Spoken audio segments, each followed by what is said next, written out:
You should be seeing a poll come up on your screen right now. We'd love to get your answers to that. And I'm going to go ahead and welcome all of you. My name is Sabrina Drill. I'm the Natural Resources Advisor for Los Angeles and Ventura Counties for University of California Cooperative Extension. We work with the California Invasive Plant Council to bring you these workshops every year for the past, I think it's been about 5 years that we've been doing this as part of California Invasive Species Action Week. Just a little bit of housekeeping. We'd appreciate it if you have questions for the presenter today, if you would put those into the Q&A area. So click on Q&A at the bottom of your screen. If you have technical issues or something like that, go ahead and put that in the chat, and one of our fabulous support folks will attend to that and get you sorted out.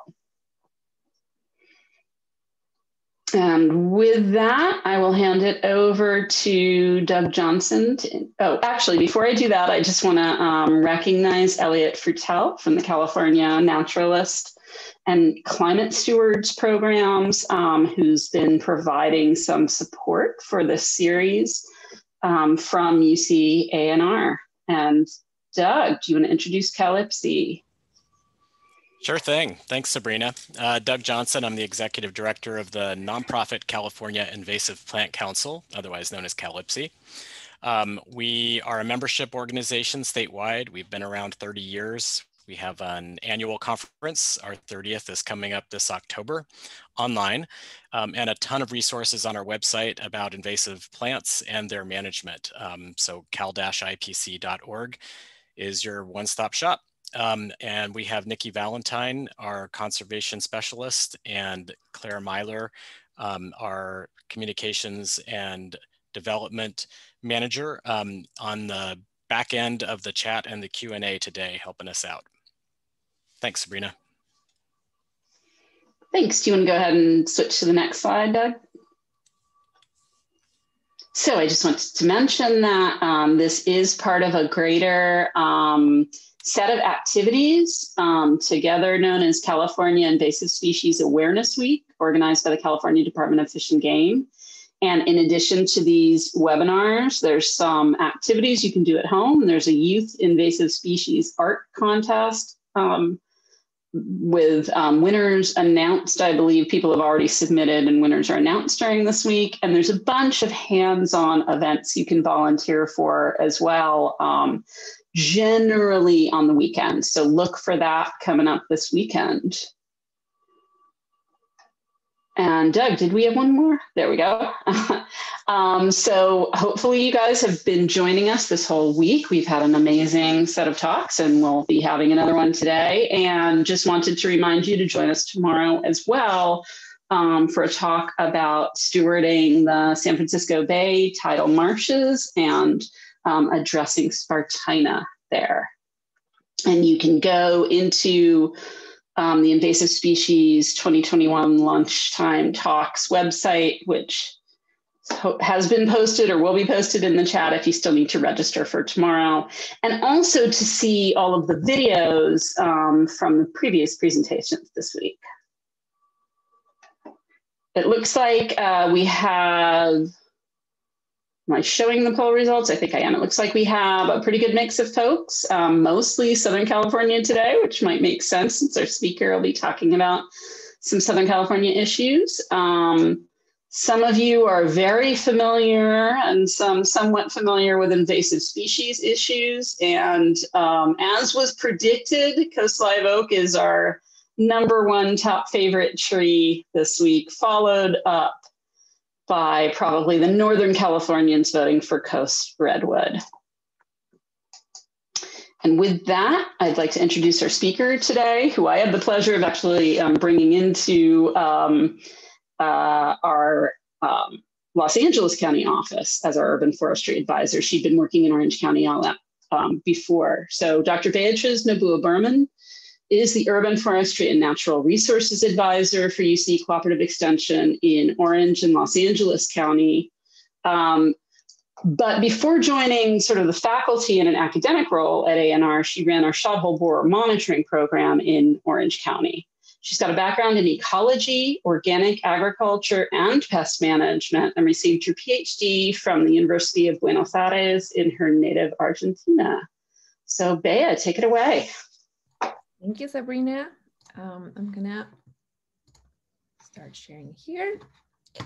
Hopefully you can all see my slides. All right. So thank you for that really nice introduction. And so today I want to present you this pilot project that we've been working on, where we are assessing how can we use participatory science to help to monitor invasive shot hole borers. So we're assessing if it could be used as a good tool to monitor for a pretty bad invasive species that is affecting the trees here in Southern California. I'll talk a little bit more about this pest, but first I wanted to give you a little bit of context on what we're talking about here. So just to clarify, what are we talking about when we talk about invasive species? So we talk about species that are non-native, and species whose introduction causes some kind of economic or an environmental harm or harm to human health. And such is the case of the invasive shot hole borers, which are the beetles that are shown in this slide, and they cause big harm to the trees here in Southern California. And for those who live around here, you're probably somewhat familiar with them. But in general, so we know that invasive species causes harm, economic or environmental or to human health. But what are things that can this species share? So they are thriving in this new environment where they probably left their natural enemies behind. They also are finding hosts that are naive to their attacks, so they didn't evolve with the pests and they are not able to respond. But also there's some common traits that make this invasive species pests. And that is in general species that have rapid reproduction and fast growth, that can disperse widely, are species that can tolerate a lot of different environmental conditions, and species that can feed on a variety of foods. And in general, those invasive pests those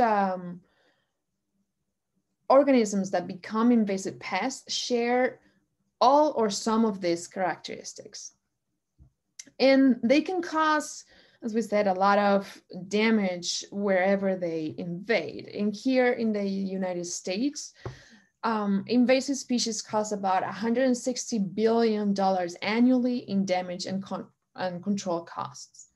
And it is predicted that the rates of invasion and of course also the costs that are associated with it will probably increase in the future, just because we are expecting an increase in the trade. So, and a lot of the invasive species arrive to new locations through our containers related to the global trade. And because of climate change, we might have locations that previously were not so great. The climate was not so great for the species to proliferate, but now with climate change, new locations might become available for these pests. And so we know invasive species are a problem and are probably gonna be a worse problem in the future. And it's because of that, we have to put a lot of attention in early detection. Early detection is something that is critical to starting some kind of eradication or control, right? If we can find those invasive species early, we get better outcomes and smaller costs in the long term. I know that a lot of the times the early detection implies some sort of investment, but usually we get lower long-term costs. And there's multiple sources that can give us this early detection. Some of them are very known, like government agencies. There's a lot of programs through government agencies to find invasive species as early as possible. Local extension specialists and researchers have a big role in finding the new invasive species, but also there's independent sources of early detection. And we're talking about farm and nursery operators that are constantly looking at their crops or their plants. And they are actually actively looking for pests. Members of the public many times are the ones who report new pests. And that includes also volunteers involved in citizen science projects. In this independent source of early detection is actually responsible for between 27 and 60% of the new pests that are detected in the United States. And it's a little bit variable because it depends on the areas and how it is assessed. Examples of this is the Asian longhorn beetle, which is the picture on the left. This is a major threat to hardwood trees in the US, and it was first detected and reported in 1996 by a Brooklyn resident who found them, observed that in the street trees in his neighborhood.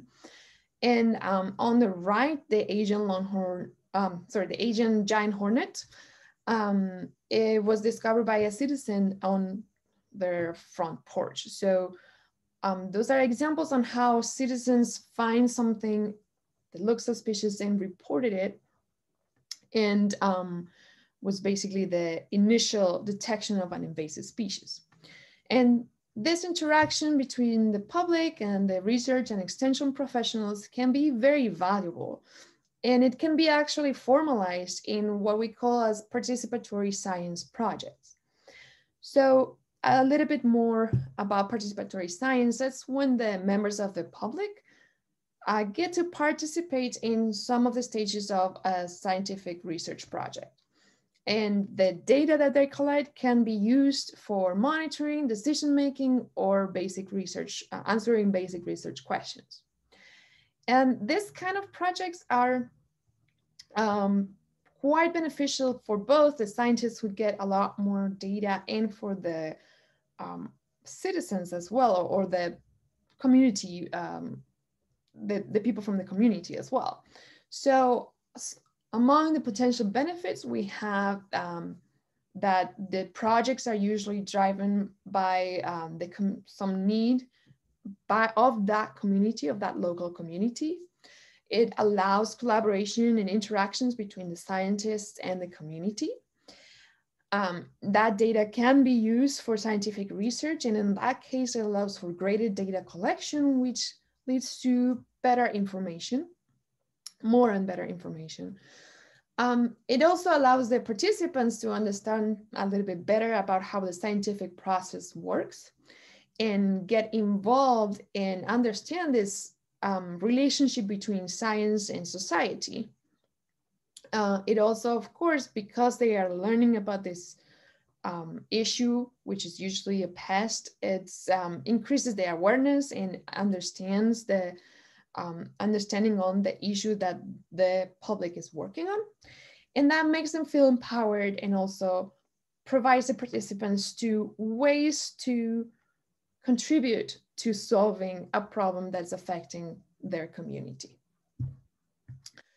And on top, besides this great benefits, there's also, of course, some limitations to how much we can achieve with participatory science. And some of those are related to the probability of getting reported. So the species characteristics can actually make it harder for some species to be reported. In this example on the left, we have the Colorado potato beetle.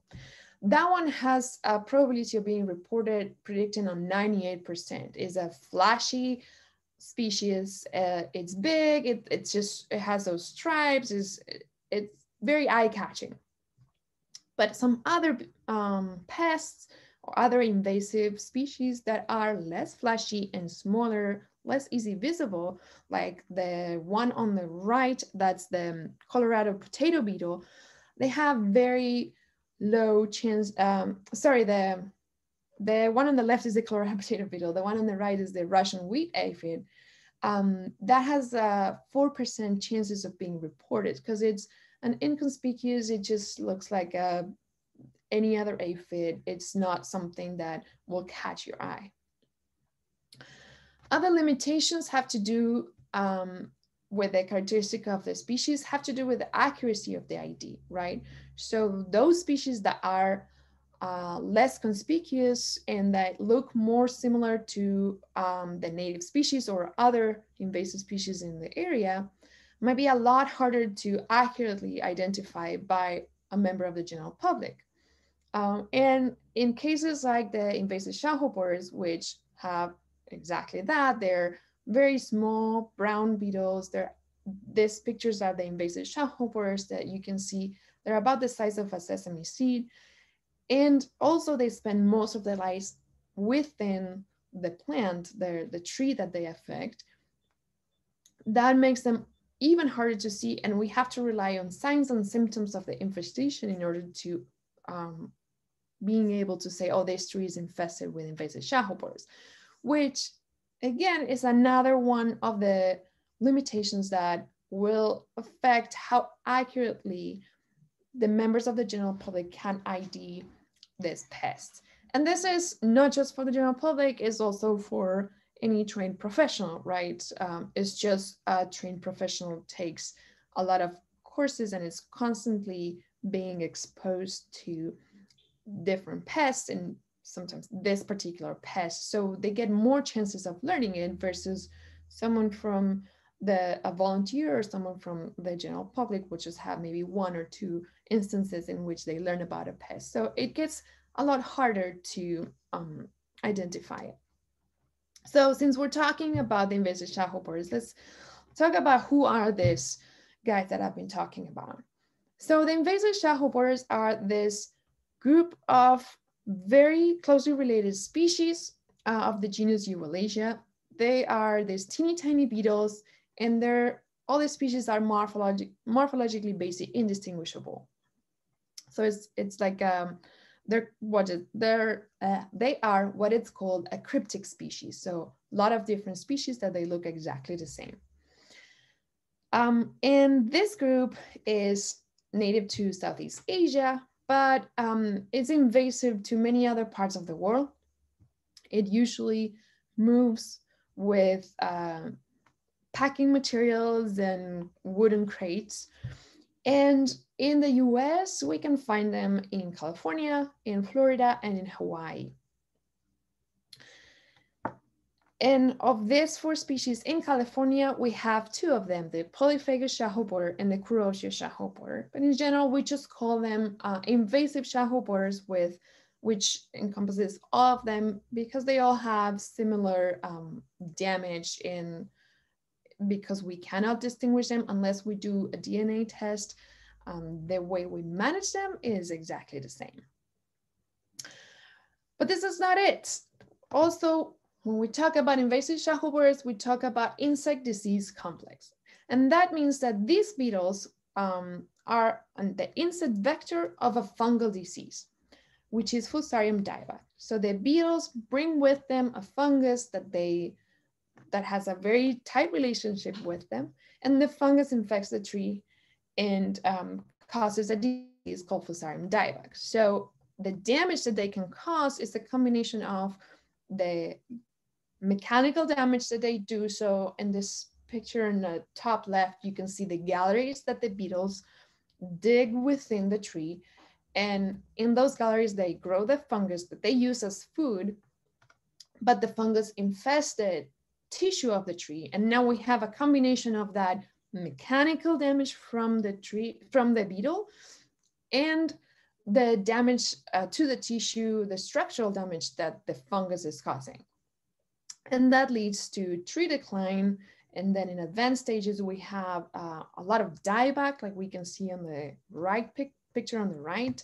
And eventually it can lead, in susceptible species, it leads to tree death. And this pest complex, the beetle and the fungal disease, cause devastating effects in both natural areas and in urban trees. And I'm gonna give you some examples. So in the Tijuana River Valley, we had the Kuroshi Shot Hole Borer invasion, and it went from having a lot of willows in that area to most of the willows being dead because of the beetle effect in less than 9 months. The good news is that eventually, after a few years, the Tijuana River Valley seems to be recovering because willows are very resilient and are able to resprout. However, during those years, we have a loss of canopy and a change in the structure of this riparian area. So that is the ecological damage to all the species that year after year rely on the willows to nest, to provide them shade and food. For a while, they didn't have that. And so the ecological damage associated with the impacts of these beetles is pretty strong. And to show you some example of what happened in urban setting, this is Laguna Niguel Regional Park here in Orange County. And we can see in the pictures how from 2016 to 2017, we had to remove more than 500 trees, mostly sycamores, because they were severely infested with the invasive shot hole borers, showing severe dieback as well. And so it can cause a big impact also in urban trees. And these beetles like urban and riparian trees alike. And as I told you before, for these beetles, we mostly rely on the signs and symptoms to identify the infestations, right? So it's either through the entry holes that have to be the right size, and the other symptoms of the infestation, which can be staining or gumming or frass, or which is kind of like sawdust that happens when the beetle is making the galleries and is pushing that boring dust out, or some sugar volcanoes. And it's like you can see here in this picture of an avocado tree being affected. And the problem is that most of the symptoms can be caused by a variety of other things, right? Most of the symptoms are related to how the tree responds to damage. So most trees bleed, they have ooze these liquids or have or gum or you know, they respond in a way that shows some kind of staining. So it's really hard to distinguish this from other kinds of damage that can be produced to the trees. Besides this, right now we're having a big momentum for the fight against shot hole borers. So among many other things that are happening, there are two main things. One is that we got $5 million allocated through CDFA to develop and execute a strategic plan on how to manage and control this pest. And that includes funding for research and technology development, funding for survey detection and rapid response, money to tackle 2 pathways for the distribution of these pests, like green waste and firewood, and also fundings for outreach and education to engage the public and to educate the professionals that might be working with this pest. And on top of that, the state also granted an additional $5 million in 2019 through CAL FIRE to be used for detection and rapid response. So this make this programs that I'm going to show you.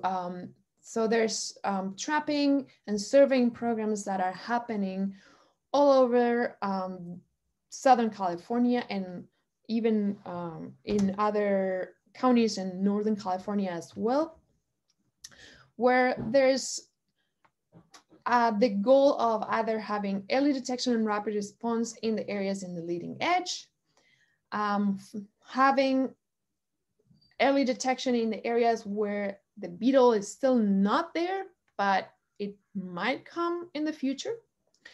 Then we also have want to understand better the current zone of infestation, so we know that where this beetle is, and having a better idea of, okay, where the beetle, is there areas where the beetles are more prevalent than others? And in that way, we can predict high-risk areas, not only where the beetles are right now, but where the beetles might come in the future. And the results of this trapping and surveying programs are going to be incorporated to the distribution map that we host online, just to know where the beetles are. And most of the efforts are focused on the leading edge counties and areas. And that will be the areas where we know that there's areas where the beetles are present, in areas where the beetles are not. And we think that's exactly the leading edge of the distribution of these pests. So this picture here is the map of the distribution of invasive shot hole borers in Southern California.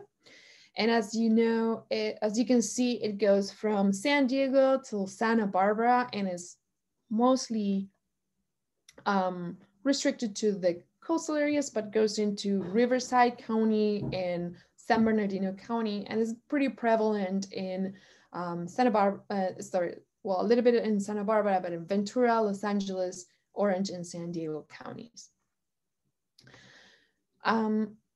So as we want to find where the beetles are, we can have volunteers to contribute to this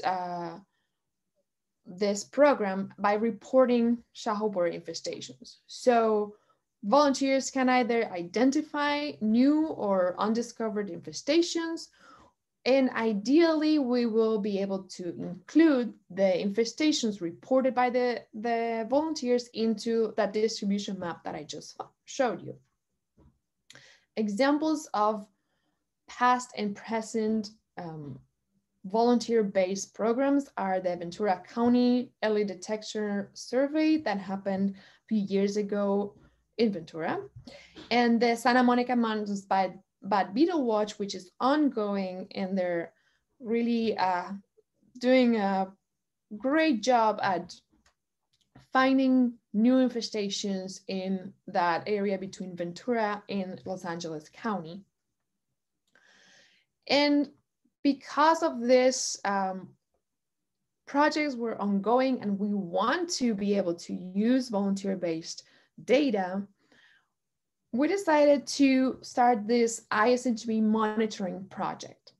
So this is a project that I'm going to be talking to you about today. This is a collaboration between the California Naturalist Program and UCCE, or UC Cooperative Extension. And it's a pilot project to study how accurate the volunteer-based data is to identify shot hole borer infestations. We want to know if the data accuracy might be affected by the infestation level, the tree species, the level of training, or maybe any other factors. And this will help us figure out how we can best use the citizen science data to solve the shot hole borer problem, or to contribute to figure out where these beetles are, and how can we improve volunteer-based data gathering. So this project consisted on creating a data collection tool, training volunteers, collecting volunteer reports, and then evaluating that data by having experts reassessing those reporting trees and see if the ID was correct or incorrect. The training of the volunteers, this happened during the end of last year. So because of COVID, everything was online based. So we had an online course on Shot Hole Borer basics that the volunteers would take. And then we had 2 Zoom-based sessions with the experts where we refresh the training and train them on how to collect information. We had a practice exercise and then optional office hours for any follow-up questions that the volunteers might have. And the collection tool that we developed was based on iNaturalist. So it was an iNaturalist project specifically for this and included specific fields for this observations. Those fields had to do with either the tree attributes like host species, the deviation, the height of the tree, and attributes related to the infestation, like the infestation level, dieback levels, and the symptoms. It also prompted users to submit pictures that will help us corroborate the ID. So it included pictures of the symptoms, the area that had those symptoms, pictures of the leaves and fruits of the tree so we could reassess the identification of the tree species that was affected, and the symptom and the pictures of the tree in a way that we could find the tree again when we go to reassess that tree. The way we evaluated the data collection was it started with volunteers submitting observation, and these observations were limited to Los Angeles and Orange counties, and that's because that's where me and my team are. So we wanted to be able to easily go and find those trees again. Then as a next step, those observations were evaluated for completeness, making sure all the fields were filled out and the pictures were submitted as well. And then the next step was the UCCE experts will find those trees and reassess them. So what we got was we had 27 participants that completed all the trainings. We got 45 different observations submitted, of which 32 we were able to reassess in person, although we only found 30 of those trees. 2 of those were branches that were removed before we could go get them. And the rest of the observations were assessed through pictures because they were either in locations that were too remotely or we need special permission to enter to those locations, or because they were outside the scope, the area that we defined in LA and Orange County. For those that were assessed in person, we get a really high rate of accuracy. We have 83% accuracy, meaning 83% of the observations had the correct ID. They were in fact shot hole borers. And for the ones that were incorrect, we learned that they're usually associated with the tree having stainings, usually from pruning cuts or from a fungal infection, or the cases that the tree had dieback and had holes that belong to a lookalike beetle. For the infestation levels, 60% of the time the volunteers were able to assign the correct infestation level. And then otherwise they either underestimated or overestimated the infestation level. And what we can see here on the left, the ones that were correctly assigned, there were trees of all different infestation levels from low to severe. They tend to underestimate the trees that were around the moderate. So the experts assess those trees as severe or heavy, and the volunteers decided they were moderately infested. And for overestimated, it tends that the expert always found those trees as low.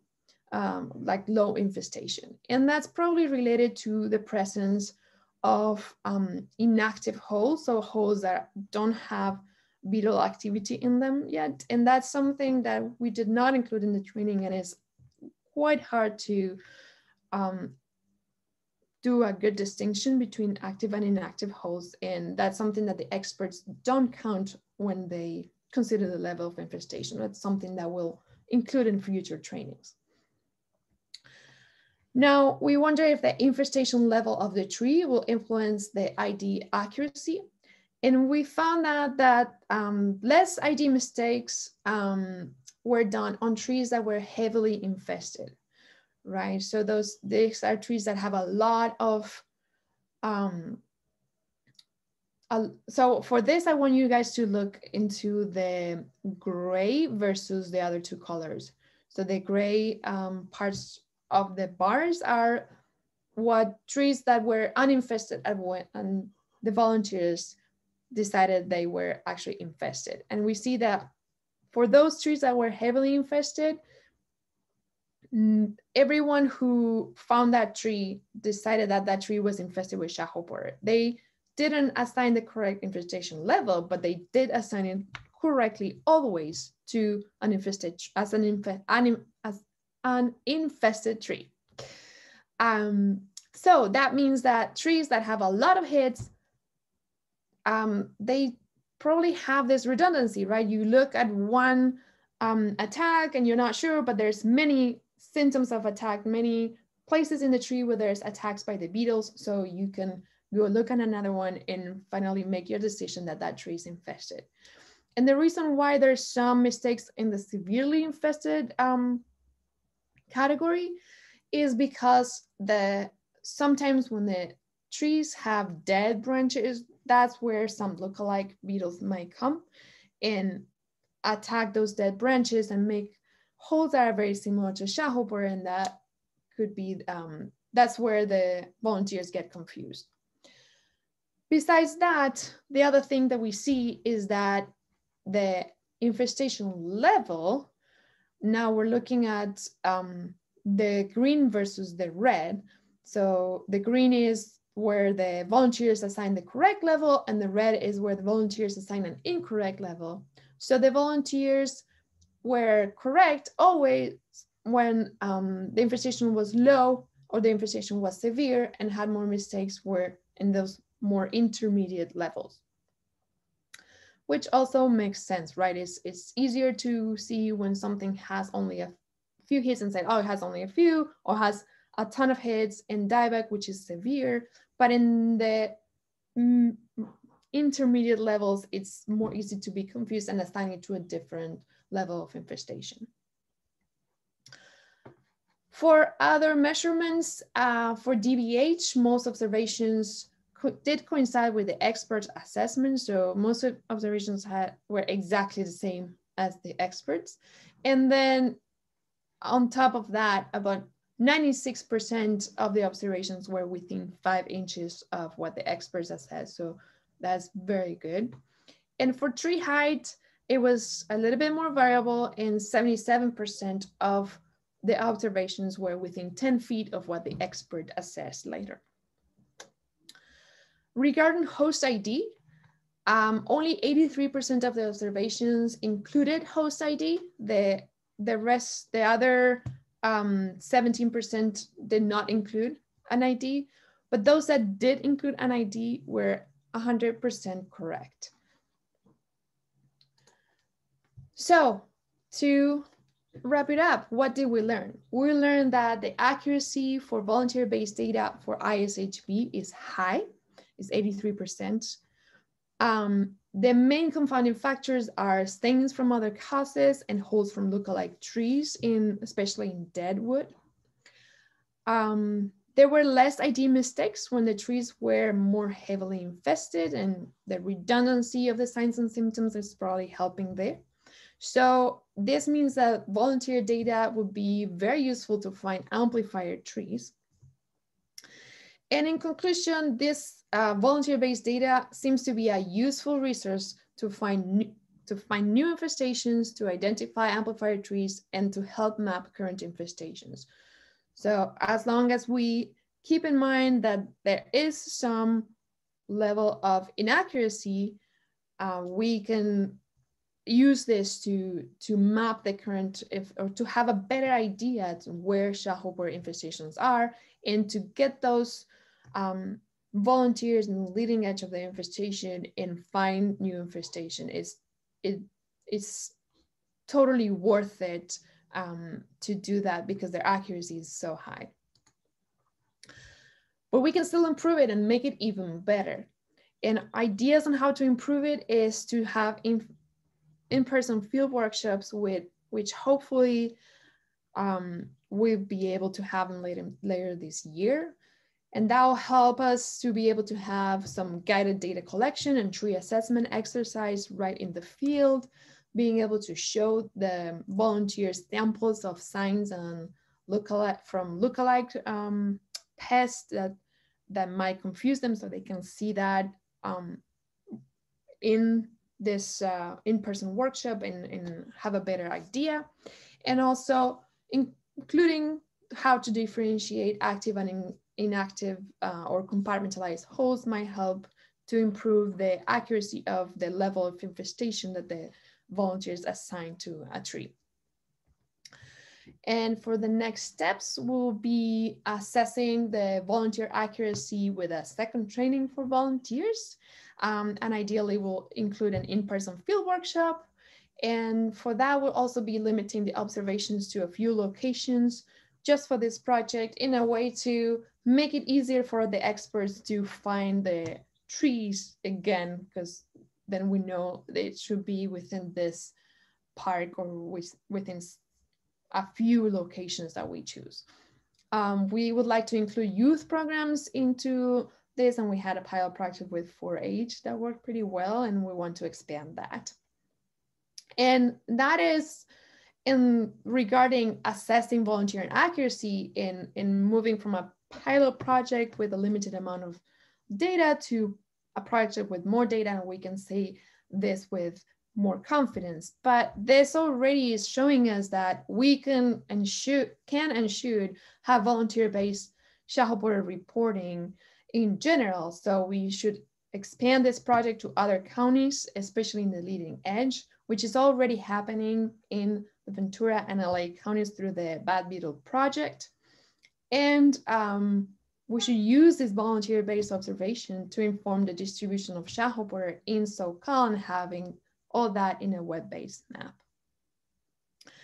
To end, I'd like to thank all the volunteers that were part of the shothole borer monitoring program and devoted their time to submit all of those observations. Greg Ira and Sarah Angulo from California Naturalists that were my collaborators, together with Sabrina Drill. My team, Gabe, Chris, and John, who also helped me reassess some of the trees, and the U.S. Forest Service for providing funding for this project. And with that, I'm open for some questions. There's my contact information in case you have other questions that come up later. And if you want to know more about shothole borers, you can visit our website, ishb.org, to get a lot more information. Thank you, Bea. That was fantastic. It's really nice, I think, to not just to kind of hear the work that needs to go in to how I often think of it, changing something from a volunteer's observation to actual data that can be used to help the science progress. So that was really, really neat to kind of get into those details, I think. So we have a couple questions here, and I've got a few questions as well, but let me go ahead and start with Jeremy's here. He asks, seems like the ecological impact from the beetle in the river valley was similar to a fire, which would be considered a natural event, 1 to 2 years, lacking nesting habitat and canopy. Perhaps trees will adapt to the beetle? Well,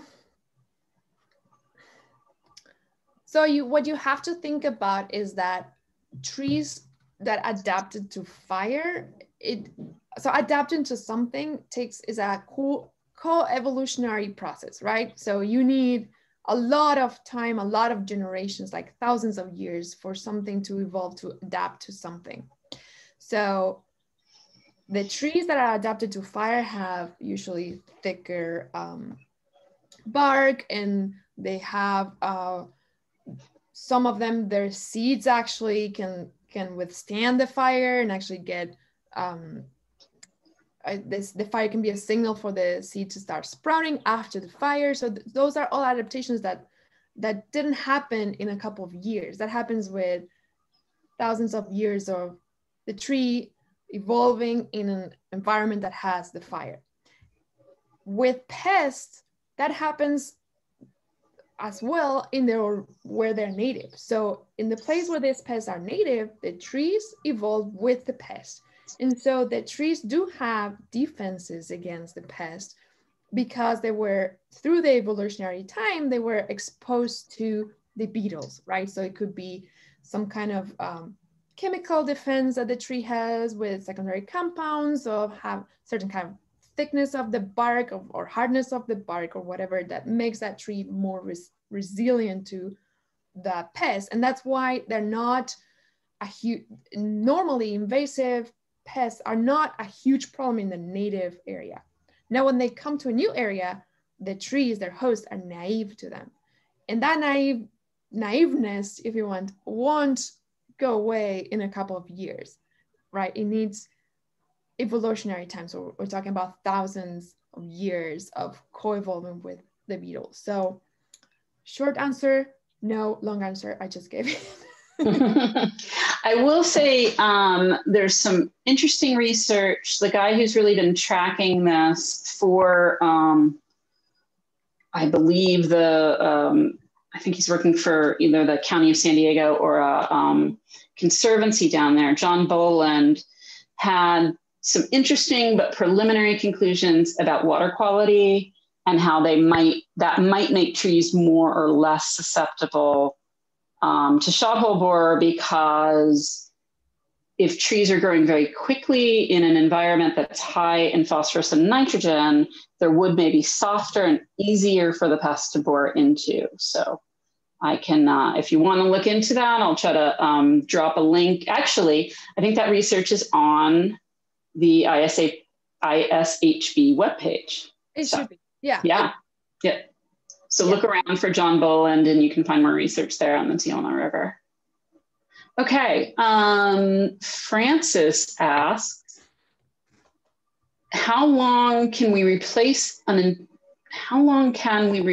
infected tree removed around the same area?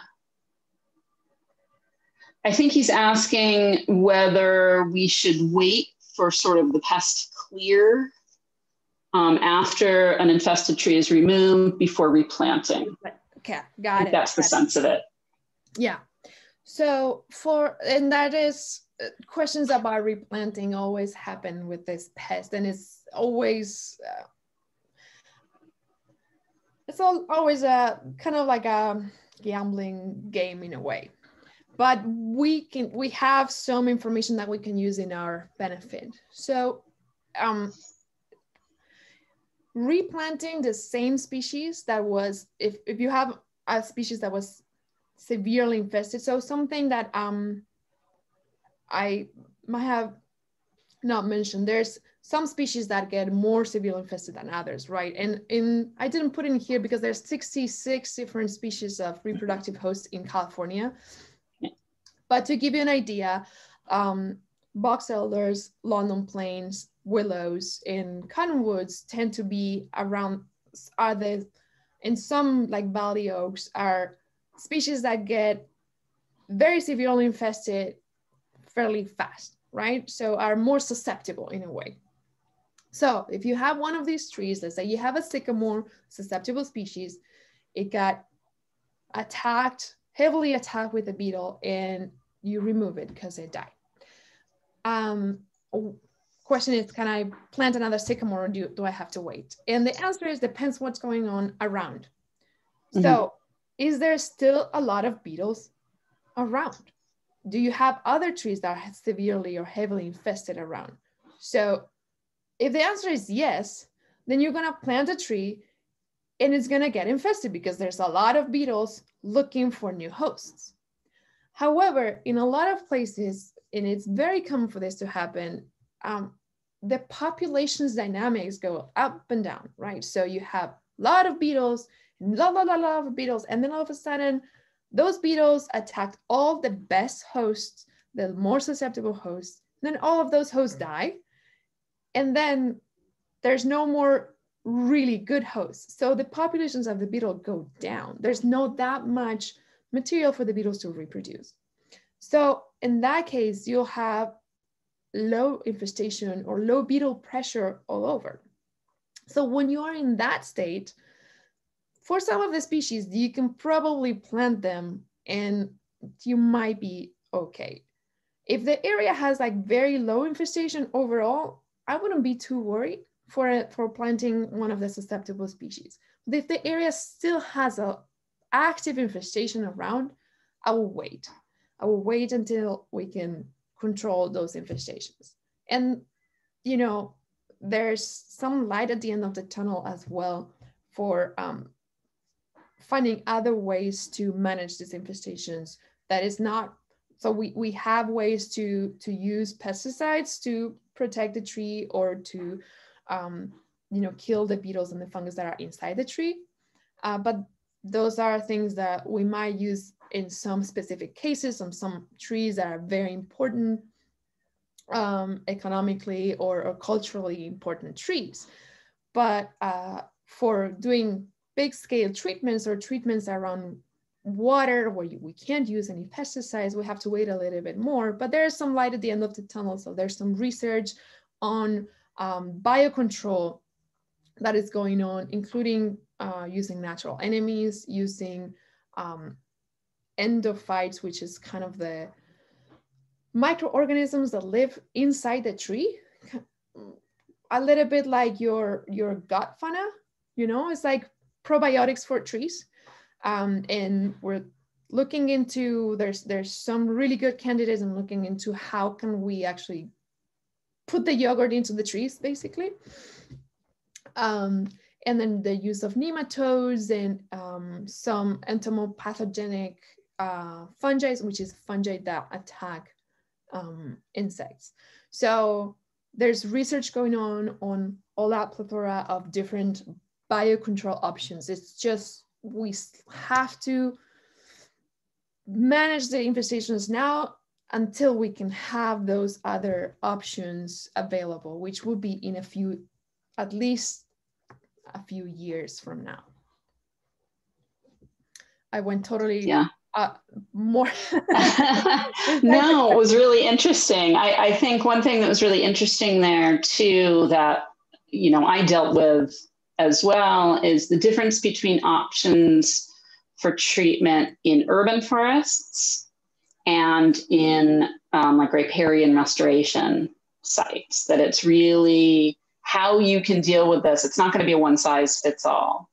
It's not, and it's not even within an urban environment. It's not. Yeah. It's the decision is almost for every tree. You are going to make a decision. There's guidelines, but the thing about riparian areas is all the current options for chemical control cannot be used in riparian areas.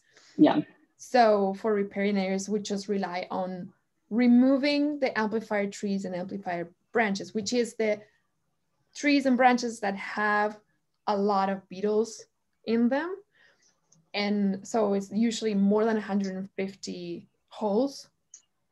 And so for that just removes a huge proportion of the beetles in the area. So you remove that, you lower the amount of beetles. So you lower the beetle pressure on the rest of the trees. And we are learning that actually, when you do that, the trees are able to respond. Like, I am actually working on a project right now, looking into that in the response of the trees, to the beetle. So trees can respond. It's and compartmentalize around the wound that the beetle makes, and actually, you know, expel the beetle and not have the beetle anymore. So it can stop the fungus from spreading. Right. So we have to give the tree a chance. And something I always say, dying from shot hole borer is dying by 1,000 paper cuts. So each hole, each attack is not that bad. But when you have 1,000 of them in your tree, that's when your tree ends up dying. So if you can get trees can fight a few, 5, 10 attacks. They can do it normally. So just lowering the beetle pressure in an area is actually key in this case. Even if you cannot put any chemical treatments, just removing those heavily infested branches is just gives the other trees a big chance. Yeah, so especially so we've just got a few minutes left and we've got a couple more questions. I just wanted to jump in for a minute and ask one of our fine support staff folks to drop the link to our survey for the Invasive Species Lunchtime Talk series into the chat. And just make a plug for you guys to please respond to that survey. If you're definitely coming tomorrow, you might want to wait because it's one survey covering the entire week. But please respond to that survey. It's really something that helps us justify why we're holding these presentations each year, and also how we can improve them and you know, come up with an interesting program for you each year. Okay, so with that, Bea, I'm gonna be the conduit for some folks to put you on the spot. We have a couple of your volunteers, Susan Hopkins and I gotta scroll up in the chat here. Susan Hopkins and Christine Tischer are excited to hear about the project, but they're both wondering when you're going to go into iNaturalist and let them know if their identifications were correct. Soon. Soon. Okay. Good. Just a little nudge there, you know, that people want to know how well they did. And good. I know you all want to know, just know that 83% of you were correct. Good. So you're probably in that 83%, guys. Okay, we're pulling up right on 3 o'clock. Bea, are you able to hang on and answer a couple more questions? Yeah, definitely. Great. And I just want to thank anyone who has to leave now, and please join us tomorrow to hear about Spartina and end our week together. Okay, so Kai Palanskar, who I think you know, I think you work for a consulting group. Is that right, Kai? Or one of the agencies down there, sorry.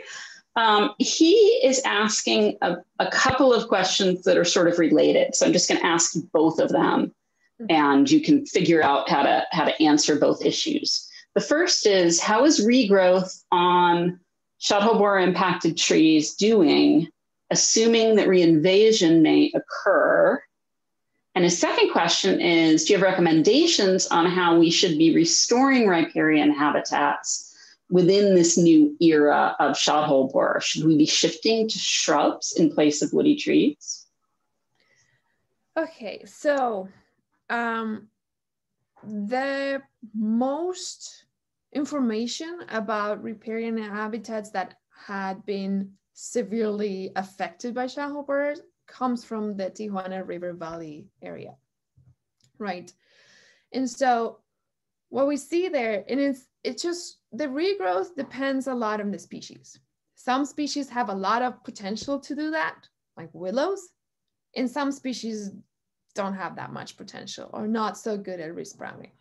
So that, again, will vary, and will vary depending on how if you are removing the tree or the tree dies on its own, and what else happens in there, right? So, because if you are talking about a tree in an urban setting, we normally recommend to remove the stump because the beetles can still be in the stump and reproduce and keep pumping up beetles. So you want to do that. But we're talking about a natural area where you're not actively managing, in the sense that of removing, you are not removing the trees. The tree just died because of shothole borer and stays there. It's a different issue. So some of the things that we've learned, and this is mostly based on John Bolland's studies, is that for regrowth, one of the things is that if you can remove some of that wood material, dead wood material, it will elicit the sprouting of new seedlings, and so that helps a lot. But again, is something that depends on the area that you're talking about. It could be, it's a lot of work. And one thing that I have to say about that is that what are you going to do with that down wood? Because you have to be very careful. One of the main management directions is what to do with infested dead wood. So if you're removing a branch, removing a tree, or removing wood that died of trees that died because of shothole borer, that wood still has shothole borer inside of them. And the shothole borer is going to stay in down wood for months and later come out. So if you're moving that wood to some other place, then you're just moving the beetle to another place where the beetles can go out and infest other trees. So it's important to keep in mind all the recommendations that we have on how to manage downwood, which just briefly, the best way is to chip as small as you can. If you can chip it to less than 1 inch, do it. And if not, just as small as you can. And you can use those chips locally as mulch. But if you're going to be moving those chips to another place, then again, because chipping can kill 98% of the beetles, but if we're talking about things that have a lot of beetles in them, if you're moving those chips to an uninfested area or a new area, you're going to have to either solarize them or compost them before you can actually move them, or send them to a composting facility or something like that. So that is regarding how to promote the resprouting within a riparian area. Then as I said, for management, I think if you don't have an area, if your area is not severely infested, and you can actually go there and find those amplifier trees and those amplifier branches that are severely infested, and you can remove those, you're really buying a lot of time, and you're actually helping your trees respond. So now your trees are getting maybe hit by 1 or 2 beetles, not 120 at a time. So it really makes a difference. So that would be my recommendation. Yeah, and I'm just sharing for folks kind of a broader recommendation for something everyone can do generally to help combat tree pests is don't move firewood around. This goes for shothole borer. This goes for, a whole number of tree pests. Buy it where you burn it, and yeah, don't move firewood from place to place when you're out camping and enjoying nature. Yes. All right, we've got one more volunteer asking a question. Do you want us to continue to submit sightings? Actually, not. Because we'll have a second round of this, and I would love it if you want to participate in the second round. We're gonna have a in-person training as well. So not for this one. If you just because of this project is kind of closed in that sense, we'll have another project to keep better measuring the accuracy of volunteer-based data. So I welcome you to participate in that second one, which would be great. And then we'll launch another one just for you guys to submit data that will be put together in a map. And that will be the one where it doesn't matter where you collect data. We'll just hosted in a map. But I lost what I was gonna say. So yeah, don't send it now. Wait, and we'll invite you to the next one, and we'll love it if you want to participate in the next one. So I'm gonna ask a question here quickly. So invasive tree pests are just one of the factors threatening riparian forests and urban forests in California right now. How is all of this, what's going to happen with shot hole borer dynamics, with the drought and the heat waves that are expected this summer? How might those affect things? That's a good question. And the quick answer is we don't know for sure, because we haven't had that before. Mm-hmm. We can expect some stuff. So the main thing, so originally we thought that these beetles were associated with trees that were highly irrigated. But later we haven't found any evidence towards that. So it doesn't seem like they prefer trees that are irrigated versus not irrigated. It was just a matter of, it likes trees that are like urban trees because we have the species that they like, and happens that those species are also riparian trees, which are always next to water. But so far we don't have any other evidence regarding that. So drought will not make the trees less attractive to the beetles. Not that we don't have any evidence towards that. What I do think is that drought will stress the trees, and stressed trees in general are less good at responding to anything that are attacking them, right? So the trees are being challenged by the lack of water, and so that makes the tree less likely to be able to do compartmentalization and to do scar tissue and to fight the infestation from the beetles. So if anything, I think the heat waves and the drought will, because they won't help the trees' general health, it's probably not going to help them fight better the invasive shot hole borers. The good thing is that at least in areas where the infestations are kind of old, the beetles have been for a long time, what we're noticing is that the trees that remain are getting pretty good at responding. Doesn't mean that that will happen everywhere. It also means that a lot of trees already died, and these are the ones who survived in the first place. But it seems like once the beetle has been there for a while, the trees that remain can somewhat fight the beetle. So that's a good thing, but the drought will not help any of the trees. Yeah, and I just want to cut in and say, this whole situation is it's fascinating, but it's so much more complicated than a lot of pests where we're looking at like one species of tree, one host, and so people were, I know, hoping kind of at the beginning of this infestation that we'd find some answers faster than we've been able to. And part of it is just, we've got to do the same. We've got to replicate some of these studies in like every tree species that's affected. So it is the polyphagous part of this, meaning eats many things, is really interesting and confounding and terrible aspect of all this.